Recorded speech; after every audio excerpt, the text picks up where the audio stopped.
Qué bendición poder estar con ustedes en esta primera grabación del repaso de la lección de la escuela sabática de este primer trimestre del año 2021. Para el equipo que está trabajando en este plan, en este proyecto, y para nosotros los pastores hispanos de la Conferencia de Minnesota, es una grata oportunidad el poder participar en esta linda iniciativa, en este lindo proyecto. Nuestra prioridad es que todos los hispanos de Minnesota puedan tener, de parte del ministerio y de parte de los pastores que trabajamos en este campo, la oportunidad de guiarles en el estudio, en el repaso de la lección de la escuela sabática. Es motivo de mucho gozo saber que ustedes nos van a seguir. Por favor, suscríbanse en la página del Ministerio Hispano. Recuerden que esta programación va a salir en Facebook. Allí ustedes pueden seguirnos, pueden cada semana ver nuestros temas que vamos a estar grabando. También pueden compartirlo con sus amigos, donde quiera que se encuentren. Y así apoyar a este ministerio, apoyar este proyecto que lleva como único objetivo que ustedes puedan ser bendecidos y que ustedes puedan recibir de nosotros los pastores que trabajamos aquí en este campo esta ayuda, porque esta es una ayuda en el repaso de su lección semanal. Recuerde que no queremos que usted solamente dependa de lo que aquí oiga usted o de lo que oiga cada semana. Usted debe abrir su lección también en casa, ore al Señor, abra su Biblia, profundice, examine, busque más información que la que aparece en el folleto. Hay muchos recursos que usted puede usar y de esa manera enriquecerse espiritualmente y poder compartir este lindo mensaje que nuestra iglesia tiene en el material de escuela sabática. ¿Qué le parece si oramos para que demos inicio a nuestra primera lección del año 2021? Vamos a orar. Nuestro Padre y nuestro Dios, qué bendición poder en esta hora, a través de este medio, llegar con el estudio de tu palabra a nuestros hermanos hispanos de esta conferencia y de todos los rincones del mundo a donde este proyecto, este programa pueda llegar. Por favor, desde ya te pedimos una bendición especial para el equipo que trabaja detrás de cámara y haciendo esfuerzos personales grandes, y bendice también a quienes hemos de participar para que seas tú el que hable y tu palabra y no nosotros, y que tu palabra pueda llegar a esos corazones sedientos y más que información pueda transformar nuestras vidas. Te lo agradecemos en el nombre de Jesús. Amén. Muy bien, vamos a empezar. Un libro precioso nos toca estudiar este trimestre, el libro de Isaías. Isaías es el más grande de los profetas mayores del Antiguo Testamento. La escritura, la Biblia en el Antiguo Testamento estaba dividida en diferentes partes y una de esas partes eran los profetas menores y profetas mayores. Isaías es la mayor exposición, el mayor exponente que tenemos nosotros en la escritura de un profeta mayor. De hecho, el libro de Isaías es conocido también como un evangelio del Antiguo Testamento, porque Isaías le da un énfasis increíble al Mesías, profetiza la venida del Mesías, habla de lo que el Mesías haría en procura de la salvación de la raza caída. Quiero decirte algunas cosas preliminares antes de empezar el repaso de esta lección. El nombre de Isaías en el lenguaje español proviene del hebreo cuyo nombre originalmente se escribía Yeshua y Yeshaya. Y Yeshaya es o significa el Señor salva. Así que el nombre de Isaías significa todo lo que Isaías en su libro nos va a enseñar. El centro del estudio del libro de Isaías es Dios. Dios es el héroe de Isaías. Dios es el tema central de Isaías. Y más que Dios simplemente como la divinidad y como la grandeza que Él es, el Dios que salva, el Dios que quiere alcanzarte, el Dios que quiere acercarse a ti, el Dios que quiere brindarte una oportunidad. Vamos a ver a ese Dios hablando a través de Isaías mensajes fuertes, mensajes duros. De hecho, la lección de este trimestre nos habla de la crisis que el pueblo de Israel estaba viviendo y que obliga a Dios a entrar en acción, porque Él veía la posibilidad de perder a su pueblo. Su iglesia, su pueblo estaba a punto de perderse. Y Dios trabaja de una manera ardua a través de este profeta para alcanzarlo. El año en que Isaías empieza a escribir, 701 a.C. Interesante descubrir que Isaías, su mensaje lo envía a Jerusalén, a Judá, al pueblo de Judá que se encontraba en Jerusalén. Haciendo un poquito de historia, el pueblo de Dios está dividido en dos fracciones, en dos partes.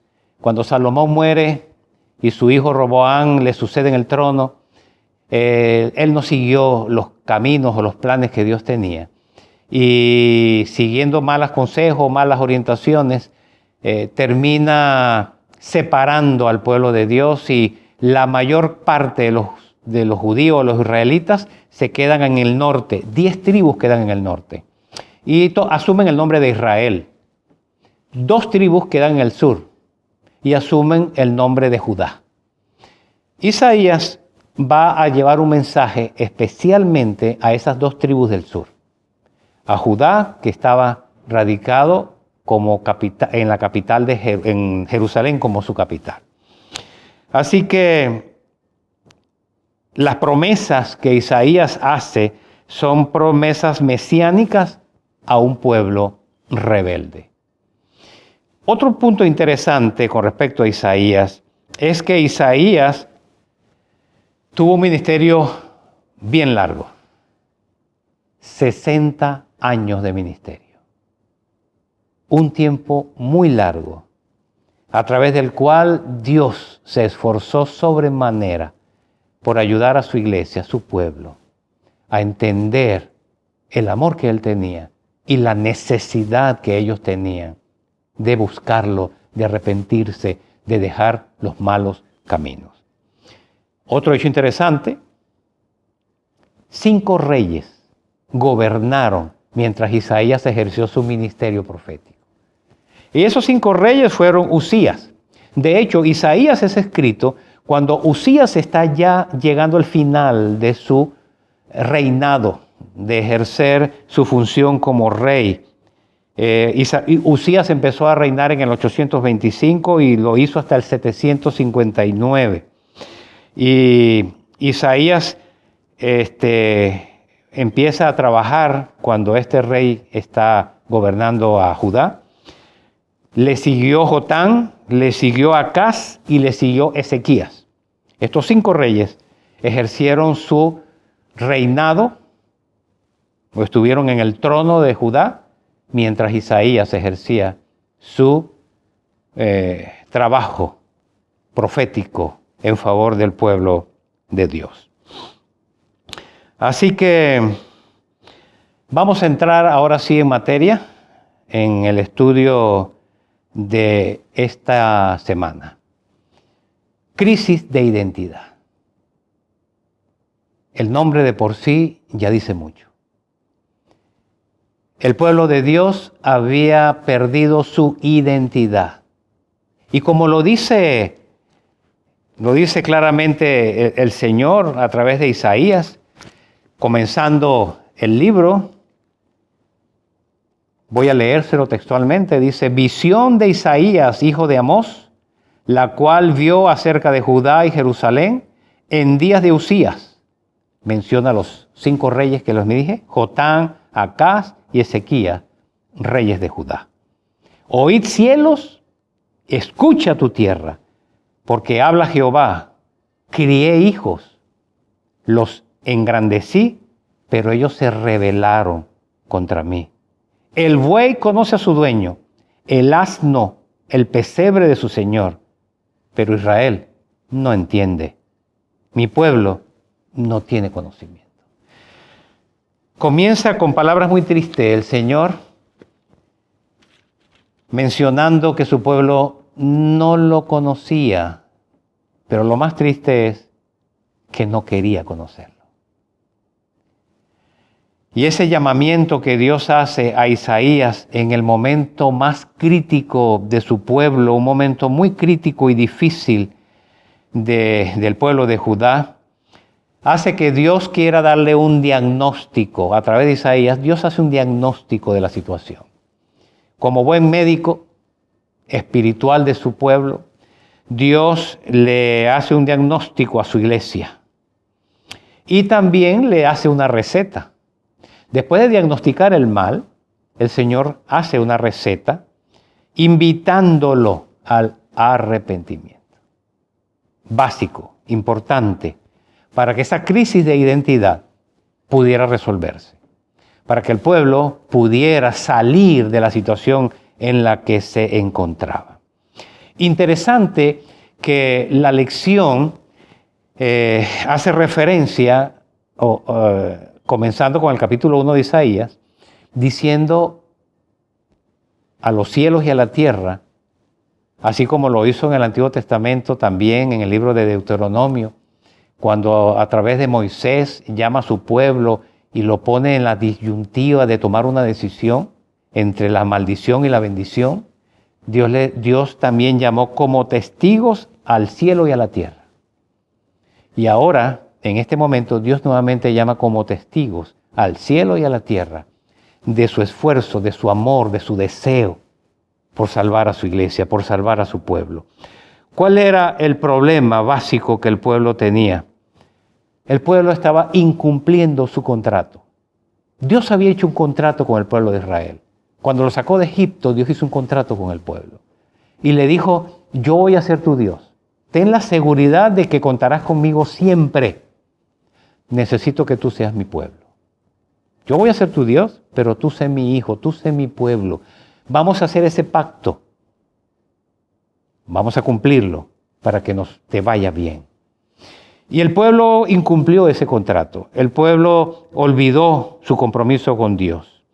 Y entonces, cuando Dios se acerca a ellos y les dice que está preocupado porque ellos lo han olvidado, y junto con esa manifestación de preocupación, el Señor manifiesta los pecados que el pueblo ha hecho.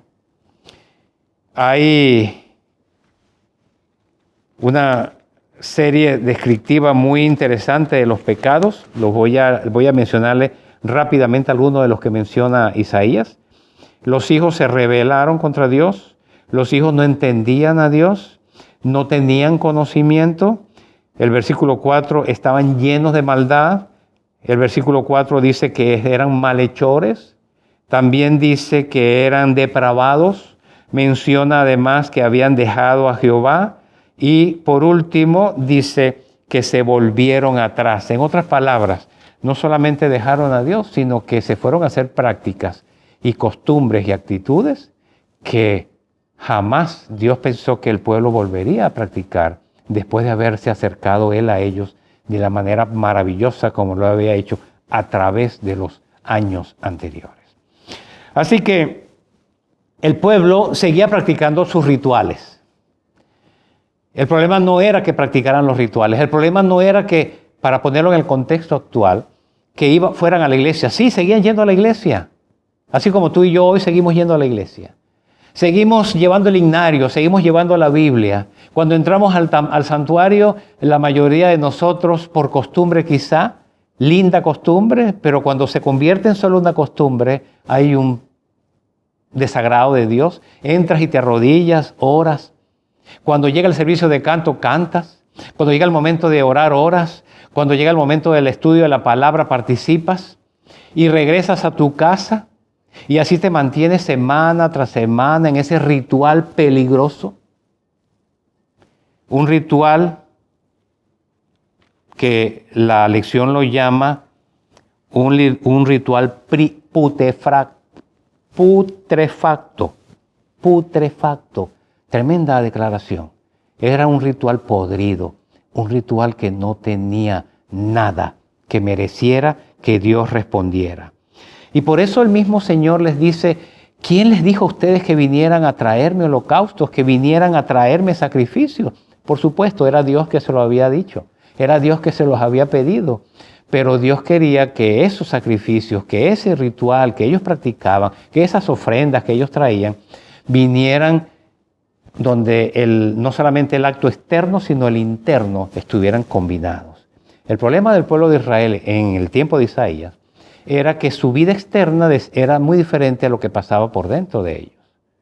Entraban a la iglesia con rabia, con odio, con rencor. Entraban a la iglesia y cantaban y oraban y en la semana persiguieron a los pobres, no atendieron al huérfano, se olvidaron de las viudas, se ensañaban contra sus prójimos, sus hermanos de la nación de Israel.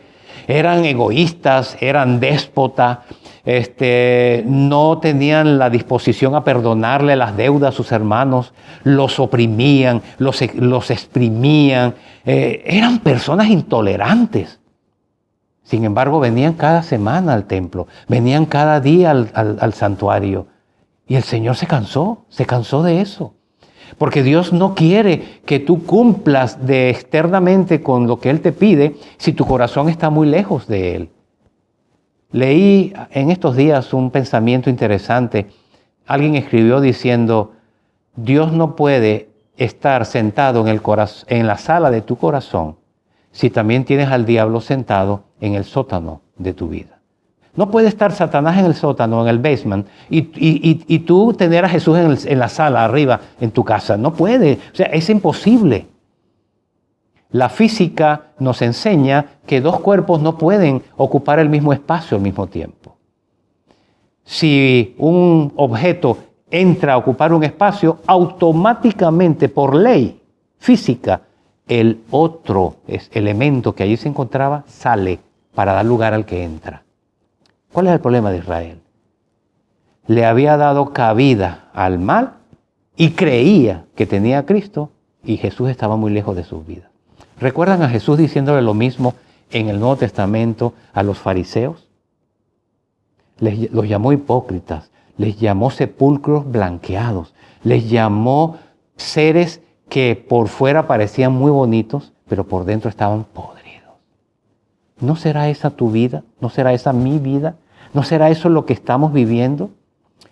¿Sabes que esta lección de escuela sabática no la escribieron el año pasado? ¿No la escribieron hace unos meses atrás? La escribieron hace mucho tiempo. Dios guía a su iglesia, a sus pastores, a sus escritores. Y sabe en qué momento la iglesia más necesita los temas que nos llegan. Creo que la iglesia necesita como nunca entender este mensaje de Isaías en esta oportunidad. En tercer lugar, la lección nos hablaba esta semana del argumento del perdón. El Señor le dice, vengan y estemos a cuenta. Es duro el Señor cuando les habla, pero también les dice, vengan y estemos a cuenta. Ese vengan y estemos a cuenta indica de parte de Dios que Él está dispuesto a razonar, a perdonar. Y qué interesante, qué interesante. La parte que viola el contrato, que debe ser la que le ruegue al que cumplió el contrato. Oye, óyeme, por favor, me equivoqué, por favor, vamos otra vez a entrar en pacto. Estoy mal, estoy perdiendo, aquí el que está perdiendo soy yo, y yo me equivoqué, perdóname, asísteme, ayúdame. No, es la parte que cumple el contrato, la parte fiel del contrato, la parte que siempre ha estado queriendo hacer lo mejor en ese contrato. Nuestro Dios es el que viene a buscar a su pueblo, hoy te llama y te dice a ti y me dice a mí, oye, ven, vamos a estar en cuentas, vamos a razonar. No importa dónde hayas caído. El rojo que Isaías menciona allí, si tus pecados fueren como el rojo, está hablando de la sangre, de la violencia con la que ellos trabajaban y martirizaban. Si tus pecados son así de rojos, que hay violencia, que hay muerte, que hay sangre, ven, yo te los voy a convertir en algo puro, blanco, santo. De manera que la lección nos menciona, ya para terminar, que nosotros tenemos dos opciones. O aceptamos el mensaje de Dios, reflexionamos y cambiamos, y poseemos la tierra, como dice Isaías, y entraremos y comeremos y nos saciaremos del bien de la tierra. O simplemente seremos nosotros los consumidos por la espada. El pueblo de Israel tuvo que ser consumido por la espada. Asiria amenazaba a Judá cuando Isaías se levanta. Y Dios tenía en mente castigarlos, pero no con los asirios. Los asirios hubieran acabado con el pueblo. Dios tenía en mente otro pueblo, los Babilonia. Babilonia sí entró, mató, deportó, pero de alguna manera Dios usó a esa gente para que el pueblo pudiese entender, reflexionar y cambiar. Porque lo que Dios quiere es que tú cambies, que yo cambie. Dios no quiere castigar. Dios no quiere destruir. Dios no quiere nuestra muerte. Él quiere tu salvación. Él quiere la mía. Y entonces el Señor le dice a su pueblo que se arrepienta y comerás del bien de la tierra. Esa es una linda invitación para ti hoy y para mí. Así que no dejemos que el fatídico canto, ese canto de amor que está en Isaías 5, mencionado en la lección de esta semana también. Ese canto de amor maravilloso donde Jesús se identifica con el labrador que tiene una huerta y que va y la cuida, la poda, la limpia, la riega, se esmera para ver frutos y los frutos nunca llegan. Que no sea tu experiencia y sea la mía. Hoy, como antaño, Jesús sigue buscándote. Sigue regándonos, sigue podándonos, sigue limpiando la maleza, sigue quitando la basura, sigue brindándonos todos los elementos para que demos fruto. ¿Por qué esa expresión de amor no es apreciada por nosotros? ¿Por qué seguimos tan tercamente, peor que los animales? Porque Isaías dice que los animales conocen a su amo, conocen a su Señor. Cuando Él los llama, ellos voltean y corren hacia su encuentro. Cuando Él les silba, o cuando Él les grita, o cuando Él les habla, los animales responden. ¿Por qué cuando Cristo te llama? ¿Por qué cuando Cristo te invita? ¿Por qué cuando Cristo te busca y te dice hoy a través de esta lección y durante todo este trimestre que te ama, que quiere estar contigo, que Él está dispuesto a oírte, que Él está dispuesto a razonar, que Él está dispuesto a perdonar, que Él está dispuesto a cambiarte? ¿Por qué vamos a dejar que ese esfuerzo se pierda? Que ese interés maravilloso de Dios por tu salvación se pierda. Hoy, mi querido amigo y hermano, te invito, al igual que le dijo Moisés a su pueblo, hoy pongo delante de ti la vida y la muerte, hoy pongo delante de ti la bendición y la maldición. Dios, a través de Isaías, en esta primera lección, en los primeros capítulos, nuevamente te recuerda, quiero salvarte. Pongo delante de ti el bien de la tierra.